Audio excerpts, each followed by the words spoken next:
गोमटसार कर्मकांड गाथा नंबर 17। अब 8 कर्मों का क्रम हमारे ज्ञानावरण, दर्शनावरण, वेदनीय, मोहनीय, आयु, नाम, गोत्र और अंतराय, ये 8 कर्मों का क्रम ये क्यों रखा गया है? आचार्य ने सभी का समाधान बताया है। पृथ्वी, जल, अग्नि, वायु, वनस्पति ये क्यों रखा? जीव, अजीव, आश्रय, वन, संवन, निद्रा, मोक्ष ऐसा क्यों रखा? सबका कारण बताया। ऐसे ही गोमटसार कर्मकांड में नेमिचंद्र सिद्धांत चक्रवर्ती ने स्वयं यह शंका उठाई कि ये 8 कर्मों का क्रम, जैसे घातिया कर्मों का क्रम बता दिया, ज्ञानावरण, दर्शनावरण, मोहनीय और अंतराय। अब 8 कर्मों के क्रम में वेदनीय को पहले क्यों रखा, ज्ञानावरण दर्शनावरण को पहले क्यों रखा, अंतराय को अंत में क्यों रखा? इसके कारण उपस्थित करके प्रश्न पहले कर रहे। अब यहाँ पर प्रश्न यह है कि 8 कर्मों में अंतराय कर्म जो कि घातिया कर्म है, वह अघातिया के अंत में क्यों कहा? इसका उत्तर आचार्य कहते हैं, गादिवी अगादिवा निश्शेषम गादणे असक्कादो नामतीय निमित्तादो विग्गम पडिदम अगाधि चरिमम्मी गादिवी अगादिम्बा निश्शेषम गादणे असक्कादो नामतीय निमित्तादो विग्गम पडिदम अगाधि चरिमम्मी गादिवी अगादिम्बा निश्शेषम गादणे असक्कादो नामतीय निमित्तादो विग्गम पडिदम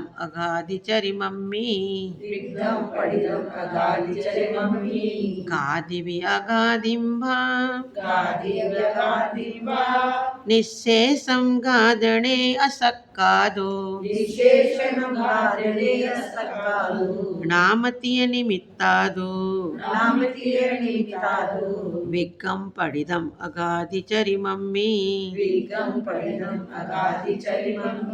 साथ में बोलो, गादिवी अगादिम्बा निश्शेषम गादणे असक्कादो नामतीय निमित्तादो विग्गम पडिदम अगाधि चरिमम्मी गादिवी अगादिम्बा निश्शेषम गादणे असक्कादो नामतीय निमित्तादो विग्गम पडिदम अगाधि चरिमम्मी।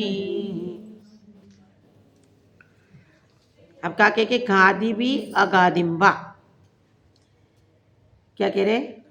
गादिवी यानी घातिया कर्म, अगादिम्बा घातिया कर्म होने पर भी अगादिम्बा अघातिया के समान है। तो घातिया कर्म अंतराय कर्म, पर अघातिया कर्म के समान क्या? निश्शेषम यानी संपूर्ण रूप से गादणे असक्कादो, घात कर्म में घातने में अशक्य है, मतलब संपूर्ण रूप से घात नहीं कर सकता है। इसलिए क्या है? नाम तीय निमित्तादो, नाम, गोत्र, वेदनीय ये सब को छोड़ करके इसके निमित्त से ही विग्गम, विघ्न यानी अंतराय, पडिदम क्या करता है? पाठ्यक्रम, पडिदम यानी पाठ, पाठ्यक्रम से अगाधि चरिमम्मी अघाति के अंत में उसको रखा है। किस में रखा है? अंतराय कर्म को पूरा ज्ञानावरण, दर्शनावरण, वेदनीय, मोहनीय, आयु, नाम, गोत्र और अंतराय लास्ट में रखा है। ऐसा तो घातिया कर्म है तो बीच में रखना चाहिए था, तो क्यों नहीं रखा?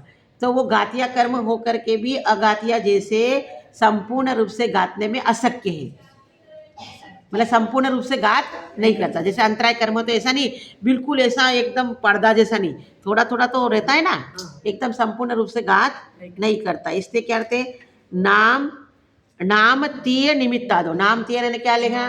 नाम, गोत्र और वेदनीय, इसके निमित्त से ही विघ्न का पाठक्रम, मतलब इसके बाद में नाम, गोत्र, वेदनीय को रखा गया है और इसके बाद में अंतराय, इसके निमित्त से वो काम कर सकता है, नहीं तो अंतराय करेगा किस में? किस में करेगा? नाम कर्म जब है, गोत्र है, अपना शरीर है, तभी तो अंतराय करेगा, नहीं तो अंतराय करेगा किस में? तो इसलिए नाम, गोत्र और वेदनीय इन 3 कर्मों के निमित्त से ही वो अपना कार्य कर सकता है। इसलिए इसका पाठ्यक्रम अघाती के चरिम यानी अंतिम में रखा गया है। देखो, अंतराय कर्म घातिया होने पर भी अघातिया के समान संपूर्ण रूप से घातने में असमर्थ है। नाम, गोत्र और वेदनीय के निमित्त से ही अंतराय कर्म अपना कार्य करता है। इसी कारण इसे अघातिया कर्मों के अंत में कहा है। समझ में आ गया? सबसे पहले ये बता रहे, पहले तो नाम, गोत्र का बता, अब सब 8 कर्मों का क्रम बताएंगे कि अंत में अंतराय कर्म क्यों रखा है। तो वो घातिया होकर के भी अघातिया के समान काम करता है, क्योंकि संपूर्ण रूप से घातने में वो असमर्थ है। और नाम, गोत्र और वेदनीय कर्म के निमित्त से ही वो अपना कार्य कर सकता है, इसलिए अघातिया कर्म के अंत में रखा है। ठीक है, देखो अर्थ पढ़ो। अंतराय कर्म घातिया है, तथापि अन्य अघातिया कर्मों की तरह समस्त पने से जीव के गुणों को घातने में वह समर्थ नहीं है। और नाम, गोत्र तथा वेदनीय इन तीनों कर्मों के निमित्त से ही वह अपना कार्य करता है। इस कारण अघातिया कर्मों के अंत में उसको कहा है। समझ में आ गया क्या? पहला कारण क्या हो गया कि वो घातिया होकर के भी अघातिया के समान है, अघातिया के समान है। और वो घातिया कर्म क्या करता है? संपूर्ण रूप से घात करता है। पर ये अंतराय कर्म संपूर्ण रूप से घात करने में समर्थ नहीं है या असमर्थ है। और वो किसके निमित्त से काम करता है? नाम, गोत्र और वेदनीय के निमित्त से ही अपना कार्य करता है। इसलिए पाठ्यक्रम में अघातिया के अंत में उसको रखा गया। ठीक है, अब गाथा नंबर 18। अब क्या कहते? अन्य कर्मों का भी क्रम कैसा है? तो कहते अब अन्य कर्मों का भी क्रम कहते हैं। गाथा नंबर 18। आयु बलेन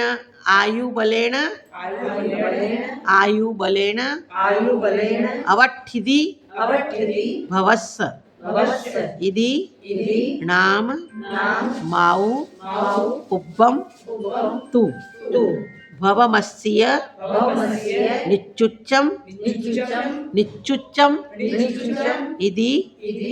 इति गोदम नाम पुब्बम तु आउ बलेन अवठिदि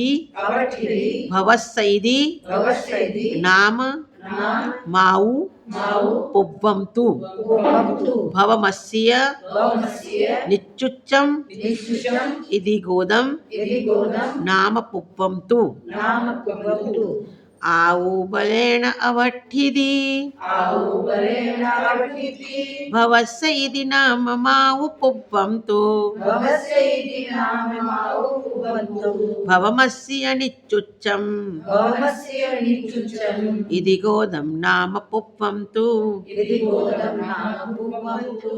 आउ बलेन अवठिदि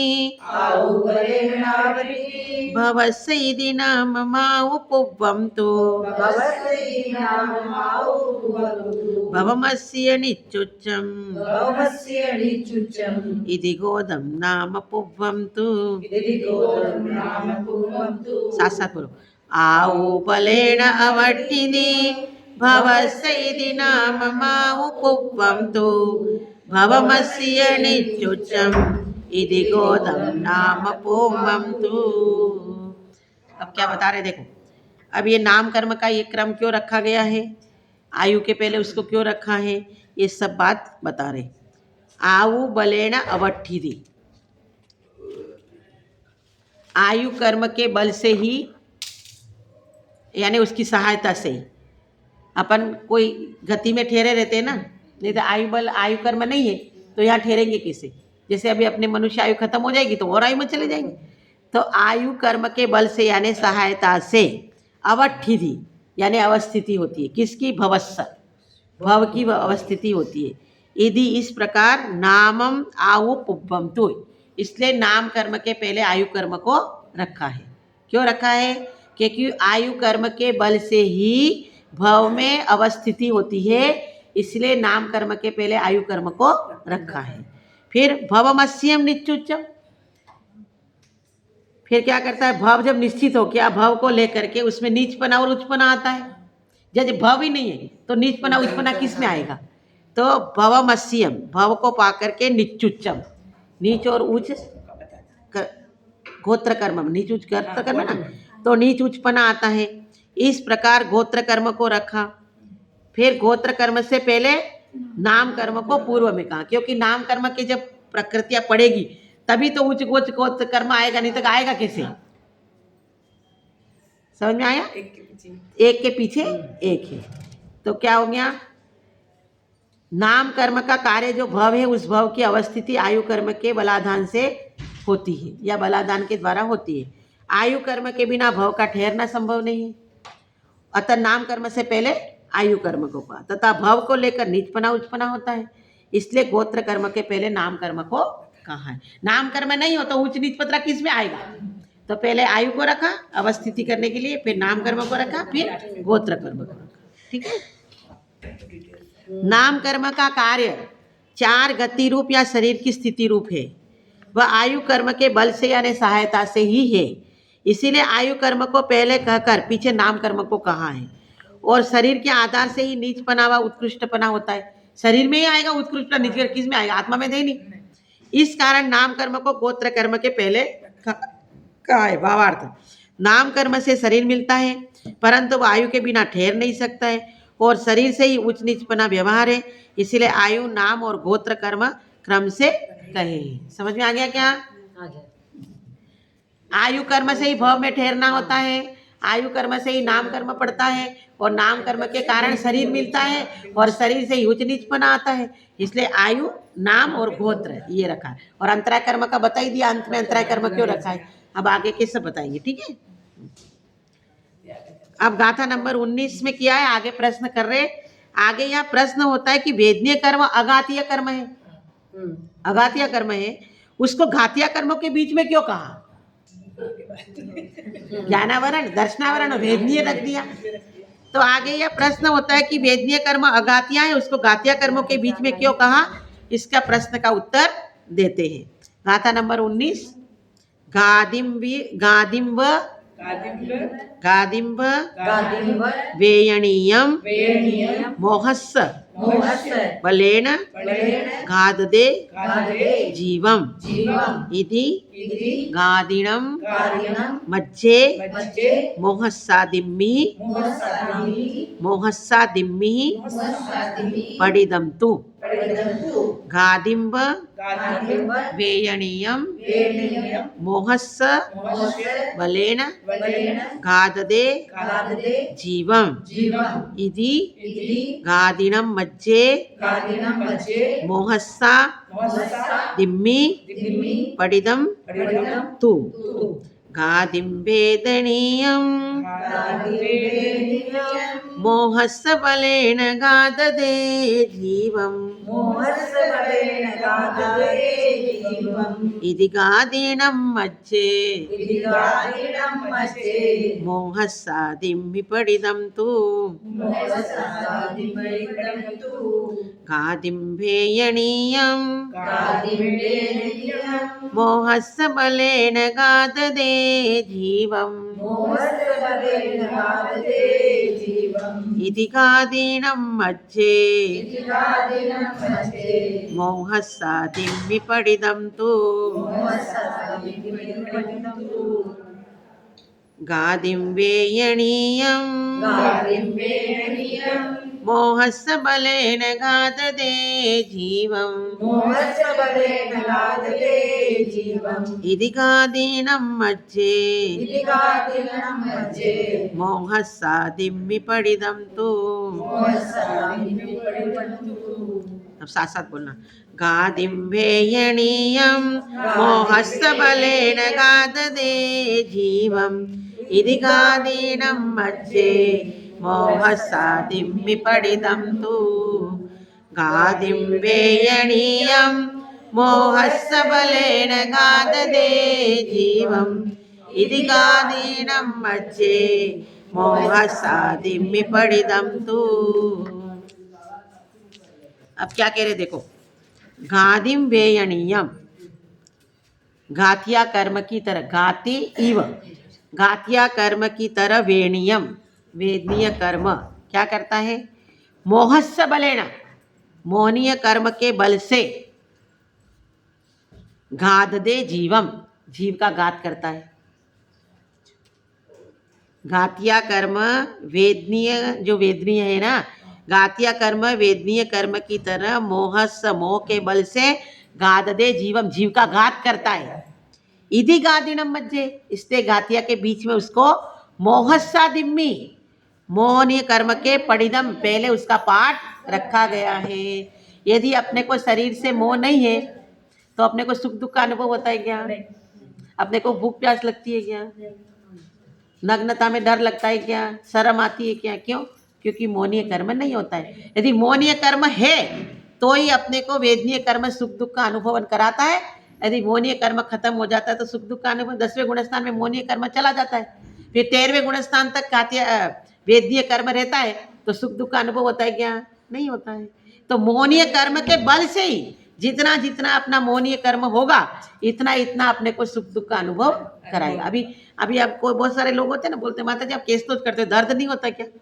दर्द होता है। अभी हम लोग क्या करते हैं, 22% को सहन करते हैं। शरीर से मोह भी कम हो गया और से होता तो है थोड़ा बहुत, पर सहन करते, क्योंकि इसको परिसय जय बोलते। क्या बोलते हैं? अभी नग्नता से भी नए नए मुनि बनते, थोड़ा सा शर्म भी आती, पर उसको सहन करते कि नहीं तू नग्न नहीं है।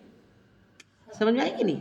तो ऐसे अपने को मोहनीय कर्म के होने पर ही घातिया कर्म सुख दुख का अनुभवन कराता है। यदि मोहनीय कर्म नहीं है, अभी किसी का बेटा दारू पीता हो और यदि अखबार में निकल जाए कि दारू पी करके सड़क पे पड़ा था और कुत्ता उसके मुंह में मूत रहा था, यदि आपको कोई पूछे आपका बेटा हो तो आपके बोले अब मर जाता तो अच्छा था, क्या बोलोगे? यही बोलेंगे, क्योंकि अब क्या हो गया, वो बेटे से मोह कम हो गया कि ऐसा कुपुत्र पैदा हो गया। तो ऐसे ही जब तक मोहनीय कर्म होता है तब तक अपनी बेटी ससुराल जाती है तो भी मोहनीय कर्म थोड़ा कम हो जाता है। एक अपना दोता और एक अपना पोता दोनों लड़ते ना, तो आप पक्ष किसका लेते हो? पोता का लगते। क्यों? भले गलती अपनी पोते की, मारो पोतो तो घणो साणो, भले गलती किसने भी करी होगी, तो अपना मोहनीय कर्म जिससे ज्यादा होता है, अपने को भले बेटी प्यारी होती है, पर बेटी प्यारी होने पर भी जब तक घर में रहती है तब तक तो फिर भी ठीक है। फिर भी माँ को तो बेटी से ज्यादा बेटा ही प्यारा होता है, चाहे कुछ भी कर लो, है ना? तो क्या कह रहे हैं? घातिया कर्म की तरह, क्या लिखा? घातिया कर्म की तरह वेदनीय कर्म मोहनीय विशेष अर्थात भेद रति अरति के उदय का बल पाकर, रति यानी प्रेम, अरति यानी द्वेष, रति अरति के उदय का बल पाकर ही जीव का घात करता है। सुख दुख रूप साता असाता में निमित्त इंद्रियों के विषयों का अनुभवन कराकर घात करता है। इसलिए घातिया कर्मों के मध्य में और मोहनीय के पहले अर्थात पूर्व में वेदनीय कर्म कहा है। अब इसका अर्थ पढ़ते, ठीक है? वेदनीय कर्म मोहनीय कर्म के भेद जो राग द्वेष है, उनके उदय के बल से ही घातिया कर्मों की तरह जीवों का घात करता है।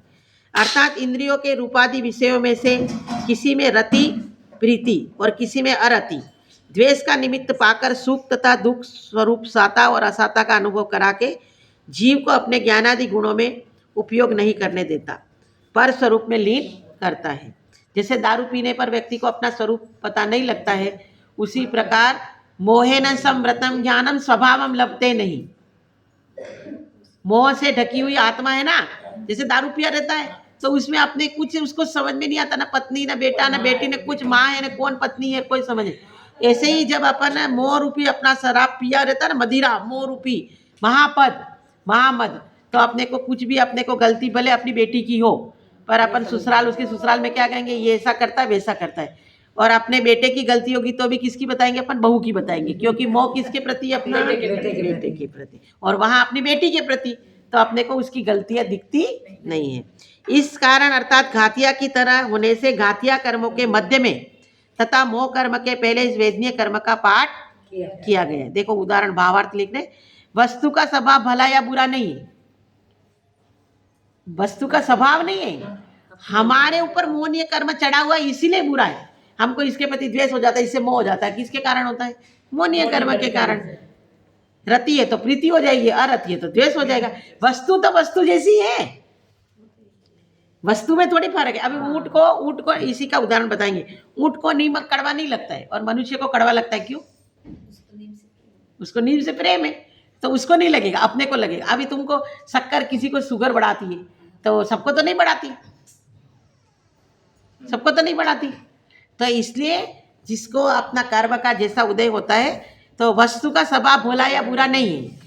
जब तक राग द्वेष रहते हैं तभी तक, या जब किसी को बुरा और किसी को भला समझता है, क्योंकि एक वस्तु किसी को बुरी मालूम पड़ती है तो वही वस्तु किसी को अच्छी। जैसे कटुक रस वाला नीम का पत्ता मनुष्य को अप्रिय लगता है, तो वही पत्ता ऊंट को प्रिय मालूम होता है। इसी से सिद्ध होता है कि वस्तु कुछ खोटी या भली नहीं रहती। यदि वस्तु ही वैसी होती तो दोनों को एक सी मालूम पड़नी चाहिए। इस कारण यह सिद्ध हुआ कि मोहनीय कर्म रूप राग द्वेष के निमित्त से वेदनीय का उदय होने पर ही इंद्रियों से उत्पन्न सुख तथा दुख का अनुभव होता है। मोहनीय कर्म के बिना वेदनीय कर्म राजा के बिना निर्बल सैन्य की तरह कुछ नहीं कर सकता। जैसे अभी पूरी पूरी सेना है और राजा हार गया, तो सेना क्या करेगी? कुछ नहीं कर सकती। ऐसे ही हमारा कर्मों का राजा कौन है? मोहनीय कर्म। मोहनीय कर्म नहीं रहता है तो सब कर्म अपने आप निर्बल हो जाते हैं। इसलिए मोहनीय कर्म के बल से ही वेदनीय कर्म अपना सुख दुख का अनुभवन कराता है। अब आपको इतना सारा लिखने की जरूरत नहीं है। वेदनीय कर्म अघातिया होने पर भी घातिया की तरह काम करता है, और मोहनीय कर्म के पहले इसलिए रखा है कि मोहनीय के बल से ही ये काम अपना करता है। बस सुख दुख का अनुभव कराता है, इतना ही लिखना, इतना बड़ा लिखने की जरूरत नहीं। और फिर आपको ये बोले उदाहरण दे करके समझाओ, तो आप ऊँट का नीम का उदाहरण दे देना और राजा का उदाहरण देना। निर्बल सैन्य राजा नहीं है, यदि राजा हार जाता है तो सैन्य भी हार गई, और सेना पूरी रखी हुई है पर राजा ही नहीं है, तो कोई काम का नहीं। अब आगे इस तरह एक गाथा और करते हैं। इस तरह कर्मों का पाठक्रम जो सिद्ध हुआ उसको अब उपसंहार करके दिखलाते। उपसंहार यानी सार, समरी, उसका क्या बोलते हैं, संक्षेप पूरा। अब एक साथ सब बता रहे कि क्रम ऐसा क्यों रखा गया है। णानस्य दंसनस्य य आवरणं वेयणीयं मोहनीयं आउगनामं गोदन्तरायमिति पठितमिति सिद्धं। नाणस्य दंसनस्य आवरणं वेयणीयं मोहनीयं आउगनामं गोदन्तरायमिति पठितमिति सिद्धं। नाणस्य गाथा नंबर 20। नाणस्य दंसनस्य आवरणं वेयणीयं मोहनीयं आउगनामं गोदन्तरायमिति पठितमिति सिद्धं। णानस्य दंसनस्य आवरणं वेयणीयं मोहनीयं आउगनामं गोदन्तरायमिति पठितमिति सिद्धं। अब साथ साथ बोलो। नाणस्य दंसनस्य आवरणं वेयणीयं मोहनीयं आउगनामं गोदन्तरायमिति पठितमिति सिद्धं। अब क्या कह रहे? नाणस्य दंसनस्य आवरणम यानी ज्ञानावरण और दर्शनावरण, फिर वेणीयम मोहनीयम वेदनीय और मोहनीय, फिर आउग आयु, फिर नामम नाम, गोदम यानी गोत्र और अंतराय। इस प्रकार पाठ्यक्रम ये सिद्ध हुआ। सारा क्रम इसमें बता दिया कि 8 कर्मों का क्रम इसीलिए रखा गया है। कोई भी क्रम अपन पृथ्वी जल अग्नि वायु वनस्पति बोलते हैं, ये भी पृथ्वी के बाद में जल क्यों रखना, अग्नि को क्यों रखा, वायु को क्यों रखा, वनस्पति को क्यों रखा, ये सब पाठ्यक्रम बताया है। नहीं तो ऐसा क्यों रख देते, मन में आता तो अपन अभी अपन स्पर्शन रसना घ्राण चक्षु कर्ण ये क्यों बोलना है, क्योंकि वे क्रम से होती है। जैसे 2 इंद्रियां होगी तो स्पर्शन और घ्राण नहीं हो जाएगी, स्पर्शन और रसना ही होगी, इसलिए एक क्रम सब बताया गया है। इसी प्रकार ये ज्ञानावरण दर्शनावरण वेदनीय मोहनीय आयु नाम और गोत्र और अंतराय, इस प्रकार जो पाठ का क्रम है वह पहले पाठक्रम की तरह ही सिद्ध हुआ।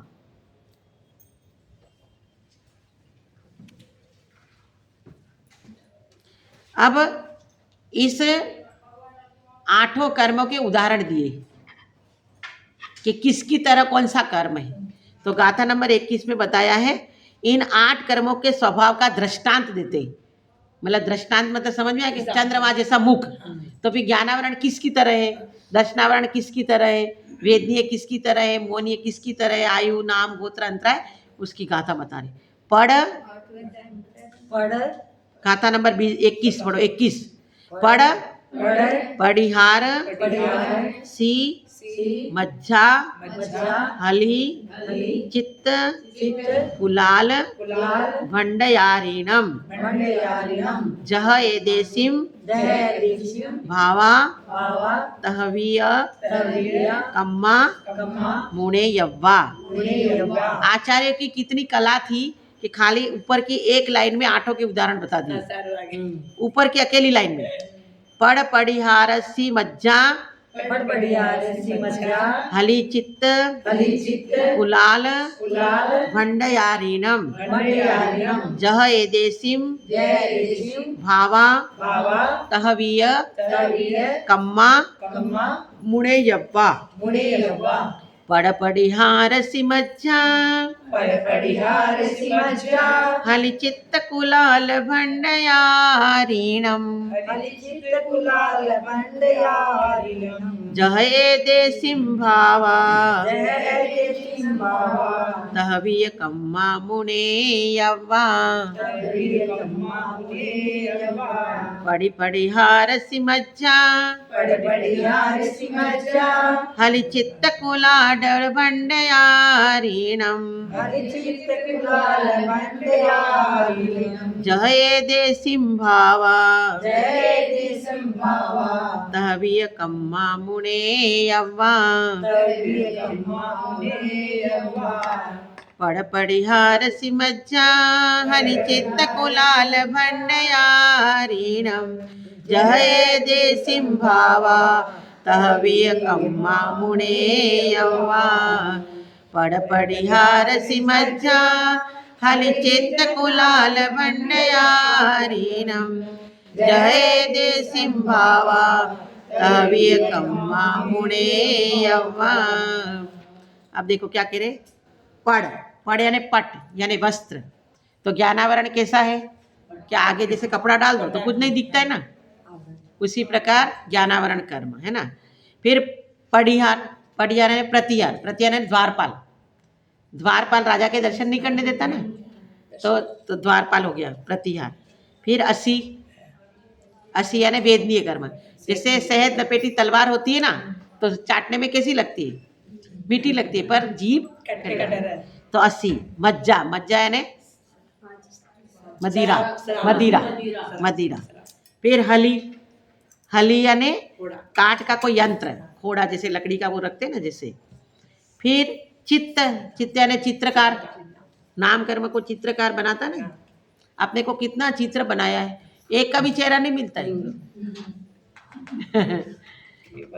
फिर कुलाल, कुलाल यानी कुंभकार, मोटा छोटा बड़ा घड़ा बनाता है ना वो, तो कुंभकार। फिर भंडयारिणम, भंडारी, राजा को देने की इच्छा है पर भंडारी देने नहीं पड़ता है, अंतराय कर्म एक खत्म हो जाएगा है ना। जह एदेसिम भावा, जिस प्रकार जे इनके जो भाव होते हैं वैसे ही कर्मों के तहवी कम्मा मुड़ेवा, उसी प्रकार जानना चाहिए। इनके जैसे ऊपर वालों के जैसे भाव होते हैं ना, वैसे ही भाव इन आठों कर्मों में भी लगाना चाहिए। देवता के मुख पर पड़ा वस्त्र, द्वारपाल, तलवार, मदिरा, खोड़ा, चित्रकार, कुंभकार और भंडारी, जिस प्रकार के भाव इनके होते हैं उसी प्रकार अर्थात वैसा ही कर्मों के भी जानना चाहिए। पट अर्थात देवता के मुख पे ऊपर का वस्त्र, प्रतिहार अर्थात राजद्वार पर बैठा हुआ ड्योडीवान, ड्योडीवान मतलब वही द्वारपाल।